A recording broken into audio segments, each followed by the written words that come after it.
começar agora o nosso momento de prosa e poesia da nossa sessão ordinária do mês de junho, em alusão ao mês do orgulho LGBTQIAPN+. Metério e demais presentes, o poeta Paulo Roberto Cândido, nesse momento, deixou de ser poeta. Por quê? Porque ele passou a ser a própria poesia, a própria musa da sua inspiração. Quero agradecer ao Metério, presidente da academia, a todos os convidados homenageados, porque vocês são responsáveis por ter me deixado mais rico. Tão rico para dizer que é um orgulho eu fazer parte, por exemplo, do Conselho Municipal de Saúde, representando uma pessoa com deficiência, e ao meu lado, a Silvinha, representando a saúde também, a defesa da saúde das pessoas LGBTQIAPN+. Pela primeira vez, um Conselho Municipal de Saúde talvez tenha tido representações tão importantes na sociedade. Pessoas com voz, pessoas com ideias a colocar a questão da saúde da pessoa, do ser humano. Porque o ser humano precisa de saúde, mas precisa também dos profissionais que atendem a pessoa que necessita da saúde, compreendendo a diversidade de cada paciente. Isso é muito importante. Então, muito obrigado, Metério, por homenagear essas instituições, essas mães, tá certo? Saibam que essas mães vão sair daqui hoje com mais filhos, porque eu creio que nós, fazendo parte da ALERC, seremos também filhos dessa luta, não só da pessoa LGBTQIA+, da pessoa com deficiência, da pessoa idosa, da criança, do ator, da atriz, da diversidade. Então, fico muito feliz por vocês terem me deixado, eu acredito, não só a mim, mas a todos vocês, mais ricos. Esse aqui é o teatro da vida. Luzes no palco da vida. Artistas fadigados, alguns já mortos, tantos outros sem acesso ao tablado. No cenário de fundo, a mão que rege todos os atos, numa alusão ao cotidiano. Deus é o grande espectador. E às vezes não adianta contracenar com parentes ou amigos, pois cada um tem o seu próprio roteiro, sendo um solitário ator. E nessa solidão desse ator, que escreve o seu próprio script, é que se constrói a coletividade humana. Quando você escuta, quando você presencia a mostra do script, do roteiro daquela pessoa que teve deficiência, que teve uma escolha na sua orientação sexual, que tem uma sua identidade, seja ela qual for, é sinal de que seremos capazes de juntos construirmos o grande roteiro, o grande script para que esse teatro da vida alegre o grande espectador que é Deus. Muito obrigado.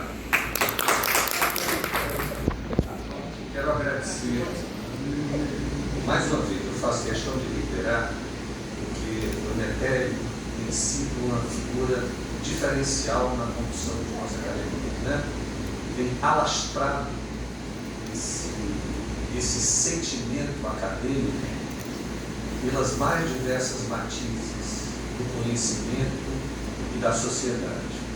Então, mais uma vez, parabéns, meu amigo Metério. Eu gosto muito do sertão. Não tive a felicidade de nascer, mas tive a felicidade de estar o tempo todo. E o meu próximo livro a ser lançado tem um texto que me cala fundo. O nome é Cheiro do Mar. Abandonou a cidade e foi viver no mar. Porque durante 2 anos eu morei na fazenda durante a pandemia. E juntamente com 2 filhos, os 2 gerentes, o irmão do gerente, porque eu tenho criação, quando cheguei lá eu fiz um balanço, eu gosto da fazenda para criar na realidade. E tinham sido desviados várias cabeças de ovinos, caprinos. E nós cuidamos de uma fazenda de 500 hectares, só nós 3 com meu pai, então, com 93 anos. Abandonou a cidade e foi viver no mar. Essa expressão cala fundo em minha alma desde a tenridade. O contato com o conjunto de elementos do mundo natural permeou meu espírito imaginativo. Entre indas e vindas nos trajetos à fazenda de meu pai, nos excessos escolares, aquele cheirinho da natureza que entrava pela janela do carro era um elemento inebriante. O sentido olfativo sobrepunha-se aos outros, permitindo que eu pudesse, em mente fértil, chegar ao destino antes de qualquer um. O cheiro do mato, essência do elemento que dá vida ao planeta Terra. O mato como terreno inculto, onde nascem e crescem as plantas. O mato como elemento de simbiose, de cultivo e de vida. Assim, de forma lúdica, cedo descobri a essencialidade da natureza. E essa paixão não se prende ao conceito etimológico do amor intenso capaz de ofuscar a razão, mas sim de amor intenso que desperta o bom senso, a faculdade do raciocínio. Por circunstâncias da vida, nasci na cidade e nela tive que buscar os meios para, na meia-idade, traçar a rota em direção ao sonho de criança, abandonar a cidade e viver no mato. Busquei no verdor da juventude a força para encurtar esse período de transição de um lugar para outro, e já aos 27 anos encontrava-me maduro para começar a tão sonhada viagem rumo ao sonho.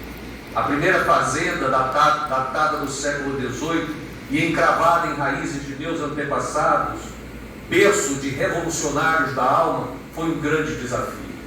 A realidade em lidar diretamente com a terra, mesmo com o cordão ligado à cidade, foi um choque sentido por mim e certamente por todos os mortais que atravessam esse tipo de portal. A visão das intempéries, a audição de lamúria, a aspereza no tato, o paladar amargo da prova da safra não foram capazes de se sobreporem ao olfato. Confirmava-se assim aquela prevalência primeira do olfato em relação aos outros sentidos. O cheiro do mato era pujante. Passados 30 anos, a travessia encaminha-se para a sua conclusão. Nesse lapso temporal, a produção de frutos da árvore genealógica possibilitou a experiência de despertar em meus filhos o aguçamento na integração dos sentidos.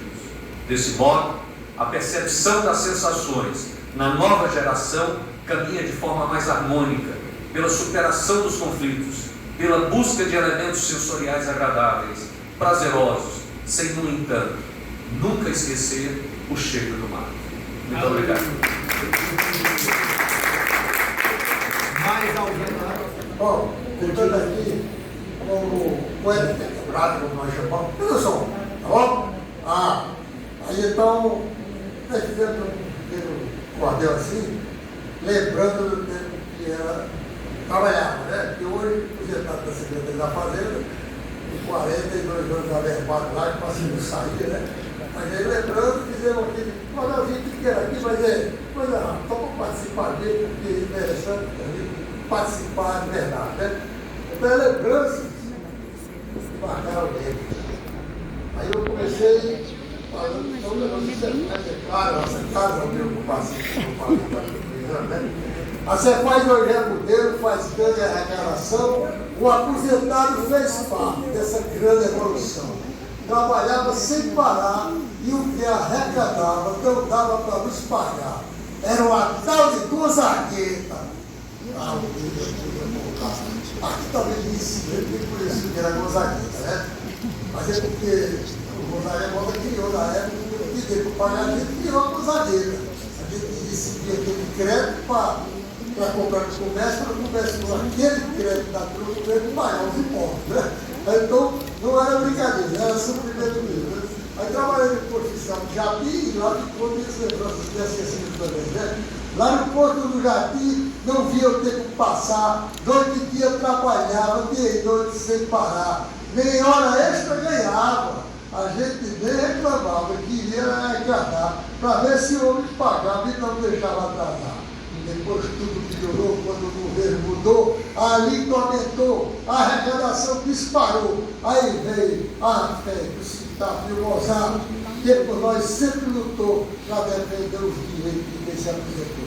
Para quem não sabe, a fé nós somos aposentados da Secretaria da Fazenda, da qual fui presidente várias vezes vice também. Então, o CITAF, o nosso órgão de defesa da categoria, aqui no Ceará, e o MOSAB, que defende o Brasil, representante do Brasil, que eu fui representante aqui do Ceará por vários anos. Né? Escuta o que eu vou dizer, fala com muita euforia. Se eu nascesse outra vez, ser fazendário eu queria, para fazer do mesmo jeito, com paz e muita harmonia. Na linha certa eu cruzava, e trabalhava, me cansava, e sempre de garantia. Eu sempre de garantia por tudo que eu fazia, até ato de elogio que o secretário recebia pelos bons serviços prestados em várias delegacias.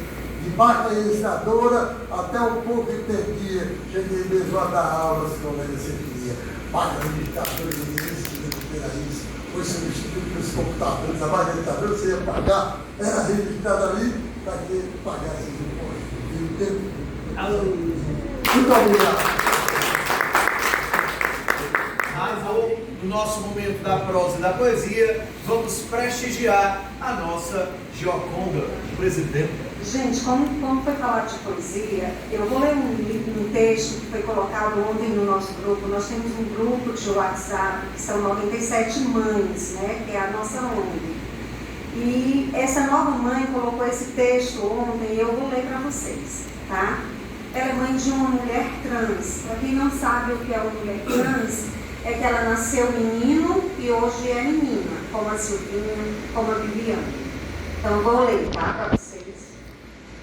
Cada boneca que eu comprava era também um presente para mim. Eu sorria pelos cantos da casa ao te ver brincar, tão feliz em teu mundo encantado, feito de sonhos, fantasias e histórias que só você criava. Como não amar um ser tão puro? Como não guardar para sempre as belezas daquele dia?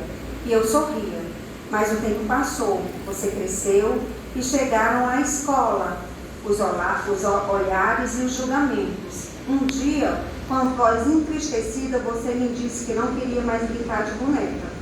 Havia lágrimas em seus olhos e também nos meus. E eu perguntei, por que não quer mais brincar? Naquele tempo, eu ainda não compreendia a dor que você carregava, nem o peso do preconceito que já tentavam roubar da sua alegria. Os anos seguiram, seus caminhos foram tempos difíceis. Você buscava entender quem era e eu buscava aprender como poderia te ajudar. Caminhamos entre dúvidas, medos, descobertas.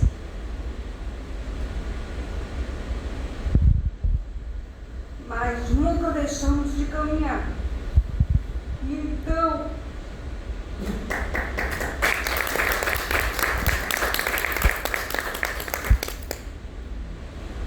então o amor floresceu. A criança que escondia sua verdade deu lugar à estrela que finalmente brilhar. E hoje, com orgulho, digo ao mundo, sou mãe de uma mulher trans.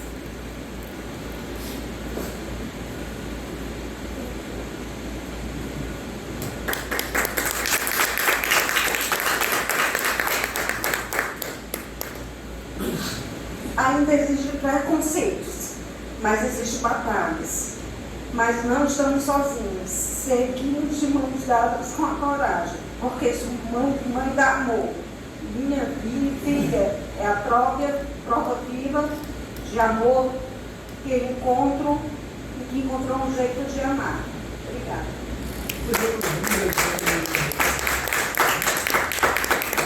Mais algo, Silvinha. A nossa una LGBT, Silvinha Cavalieri, no nosso momento da prosa da poesia. Ela disse que ia dar um espetáculo aqui, viu? Que ia fazer um show.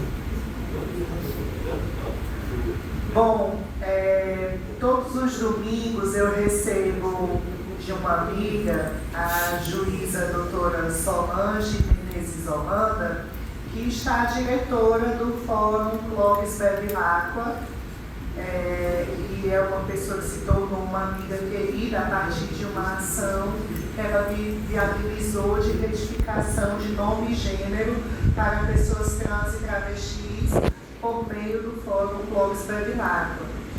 E ela, assim como eu, é amante de poemas, então todos os domingos ela me envia um, e eu resolvi escolher um dos poemas que ela me enviou e que traduz muito o que a Una, a Amor, o Grabe, né, constroem, que é a saga. O nome do poema é Saga. Andei depressa para não rever meus passos, por uma noite tão fugaz que eu nem senti, tão lancinante que ao olhar para trás agora, só me restam devaneios do que um dia eu vivi. Se eu soubesse que o amor é coisa aguda, que tão brutal percorre início, meio e fim, destrincha a alma, corta fundo na espinha, inebria a garganta, fere a quem quiser ferir. Enquanto andava, maldizendo a poesia, eu contei a história minha para uma noite que rompeu.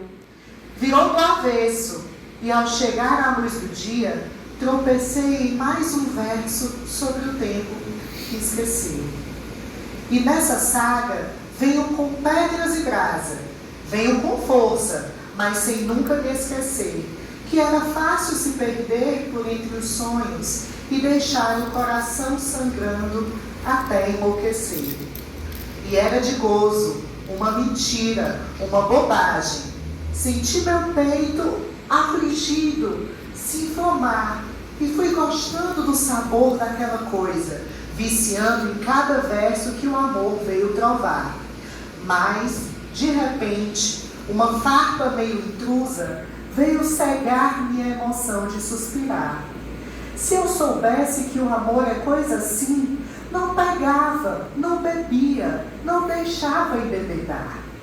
E agora, andando, encharcado de estrelas, eu cantei a noite inteira pro meu peito sossegar. Me fiz tão forte quanto o escuro do infinito e tão frágil quanto o brilho da manhã que eu vi chegar. E nessa saga veio com pedras e brasa, veio sorrindo, mas sem nunca me esquecer que era fácil se perder por entre sonhos e deixar o coração sangrando até enlouquecer. Oh, meu Deus! Aplausos, Eu queria também pedir para ser um momento coletivo, inclusive para aproveitar as pessoas que estão tímidas e não querem aproveitar, para a gente entoar uma canção que eu acredito que todos conhecem, que é uma canção muito querida por todas as pessoas. É a canção favorita da minha mãe e eu acho que traduz também muito esse nosso momento, que é a música Tocando em Frente, né, do Almir Sater, né? Então, eu não sou boa de cantar, mas eu vou aqui puxando e vocês vão acompanhando, certo?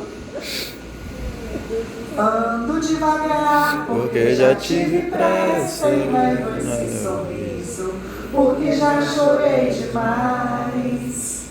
Hoje me sinto mais forte, mais feliz, quem sabe. Eu só levo a certeza de que muito pouco eu sei.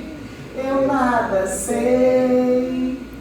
Conhecer as manhãs e as manhãs, o sabor das massas e das maçãs. É preciso amor para poder pulsar, é preciso paz para poder sorrir, é preciso a chuva para florir. Penso que cumprir a vida seja simplesmente compreender a marcha e ir tocando em frente. Cada um de nós compõe a sua história e cada ser em si carrega o dom de ser capaz e ser feliz. Conhecer as manhãs e as manhãs, o sabor das massas e das maçãs. É preciso amor para poder pulsar, é preciso paz para poder sorrir, é preciso a chuva para florir. Cada um de nós compõe a sua história e cada ser em si carrega o dom de ser capaz e ser feliz.